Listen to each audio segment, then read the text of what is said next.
uJesu Kristu inkosi. uJesu Kristu inkosi. Jesu Kristu. Cela ukuba ngibingelela ukuba kuthithole uma abazalwane bonke ngegama elihle lomfenwethu inkosi uJesu Kristu waseNazaretha. uJesu Kristu inkosi. Jesu Kristu inkosi. Lo mphambi kwenu uMangcobo wakaGumede eMansfield. Kuvela ithuba lobufakazi enhlizweni yami.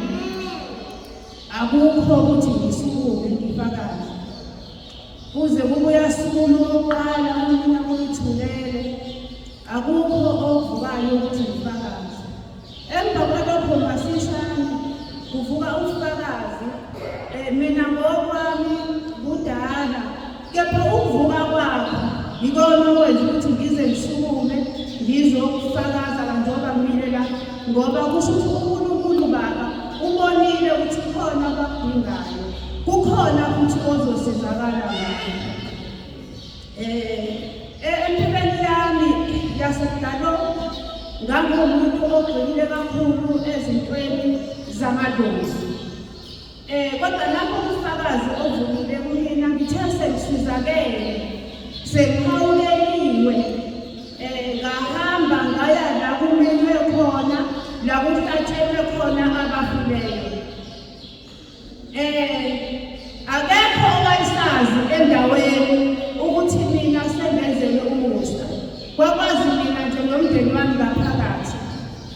Uma ngifika la kuhlatshelwe khona abafileyo sifika kukhona thina ngalesikhathi sidla inyama.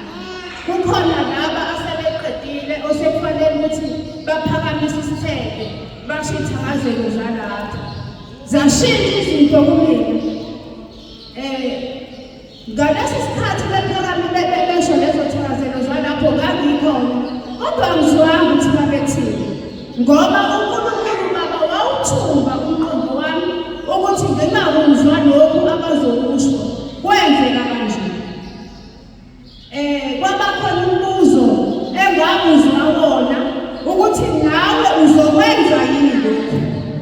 Okusho njengoba nami ngidla kuzofanele ukuthi nami ngiphakamise isithebe ngisho ithakazelo zalokho. Emva kwalokho inyama eyayisemlonyeni akukhumbuli ukuthi ngayigcina kanjani.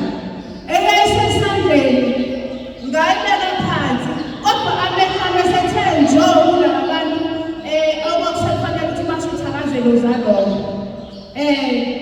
Kwase kuqala nabo abahleli la ukuba kuzoqala oseqala natshela omunye mina amehlo asebheke bona nabi ngathi babheke mina umbona lwakusamfanele ukuthi abe la nalo kade etshela uzotshela omunye umbona lo akusamfanele ukuthi abe la mina sengibuka bona. Hayi ngoba bakunjalo bona kodwa kumina uNkulunkulu Baba wenza ingathi kunjalo ngoba mangiqonda kulabo ngibona babe ababekhuluma ngami kanjalo abakwazi lokho. Bathi maleqeda kwakhuluma into engiqondo lathi akusafanele ukuthi mina. Ngaleyo ndlela enjalo bantwana bakaNkulunkulu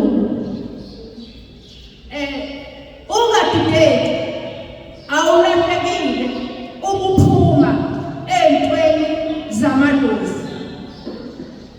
Noma ngeke ngigxile kakhulu kulobo omunye obenzele ekhaya kodwa nginaso isiqiniseko nakhona kunofakazi bakhona ukuthi ngisho emndenini wakho ngisho ekhaya lakho la uzalwa khona uma usuwenzelwe umusa awufunakali ukuthi uhlanganyele kanye nabo.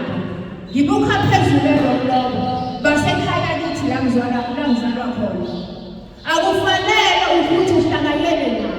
Wena mawusumntwana kaNkulunkulu phuma phela ezintweni zokuhlabela amadlozi.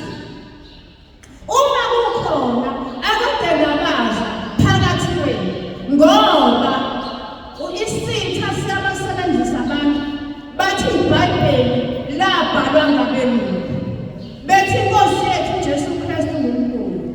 Kodwa ke manje naku ngiyaqinisa wena nawe ukuthi lokho